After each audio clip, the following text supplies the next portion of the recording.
Husband দাবি করছি কারণ আমি তো ভাবছি যে প্রতারণা না, আমি তো জানছি প্রতারণা না, পরবর্তীতে প্রমাণিত হয়েছে যে সেটা আপনার এবং মামুনের বয়সের পার্থক্য কতটুকু? 25 ইয়ার্স। ওর বয়স কত, আপনার বয়স কত? ওর বয়স এই বছর 25 হবে, আমার বয়স 50 হবে। ভদ্র মহিলাই বলবেন, যেহেতু উনি চিনতে চাচ্ছেন না এবং চিনতে চাচ্ছেন না বলেই কিন্তু চলে গিয়েছেন। উনি যদি চিনতে চাইতেন তাহলে সুন্দর একটা সম্পর্ক ছিল আমাদের মাঝখানে, সেই সম্পর্কটা উনি কন্টিনিউ করতেন। যেহেতু উনি উদ্দেশ্য প্রণোদিতভাবে আমার জীবনে এসেছিলেন এবং উদ্দেশ্য হাসিল হয়ে যাওয়ার পরেই চলে গেছেন, তো চলে যাওয়ার পরে আমাকে আসলে আর তার মনে রাখার দরকার নেই। যারা আসলে স্বার্থের জন্য কোনো সম্পর্ক করে, যারা প্রতারণার জন্য কোনো সম্পর্ক করে, তাদের কাছে ওই লাইফটা ফেলে নতুন একটা জায়গায় আসলে চলে যেতে হয় তাদের।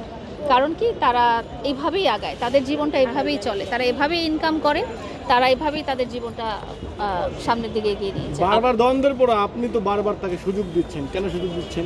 এই যে বললাম যে আমি ক্ষমা করতে পছন্দ করি এবং মানুষকে আমি শুধরাতে, যদি তারা সুযোগ চায় শুধরানোর জন্য, সেটা একটা মানুষ হিসেবে আমার মনে হয় এটা একটা দায়িত্ব। সে আমার কাছে এই মুহূর্তে আর সুযোগ চাবে না বলে আমি আশা করছি এবং আমার মনে হয় আমি না হয়ে তার জীবনে আরও অনেক মানুষ চলে এসেছে, তারা হয়তো তাকে গাইড করতে পারবে। আপনাদের মূলত সম্পর্ক কি?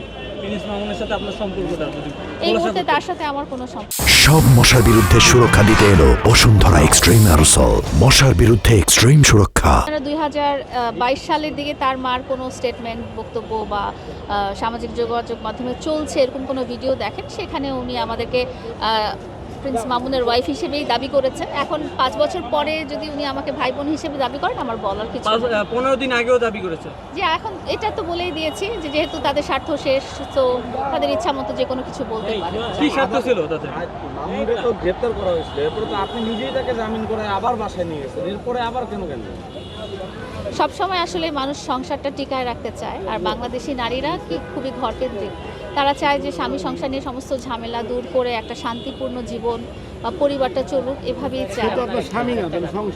তার সাথে আমার বিয়ের কথাবার্তা চূড়ান্ত হয়েছিল পারিবারিকভাবে এবং এর আগে সংসার করে ফেলছেন এবং আমাদের এটা নিয়ে আমাদের একটা ডিসপিউট আছে, মামলা হয়েছে এটা নিয়ে যে আমার সাথে একটা প্রতারণা করা হয়েছে আসলে।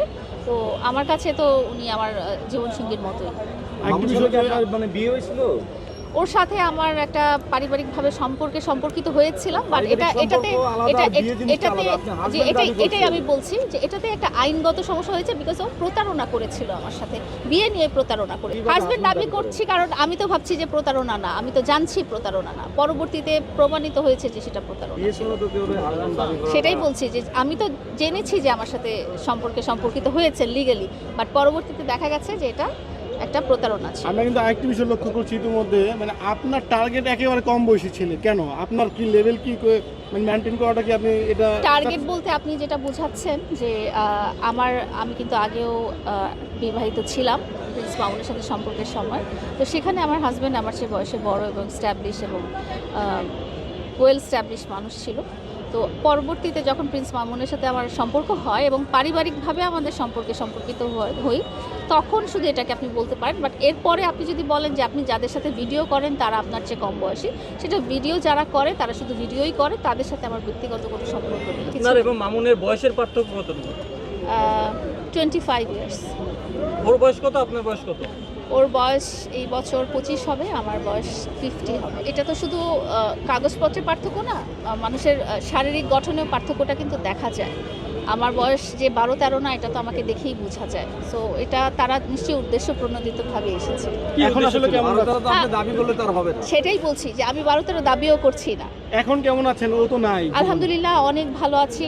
জীবন থেকে যখন স্বার্থান্বেষী মানুষগুলো চলে যায় এবং প্রতারকরা চলে যায়, তখন আল্লাহ তাআলা আলহামদুলিল্লাহ ভালো রেখেছে।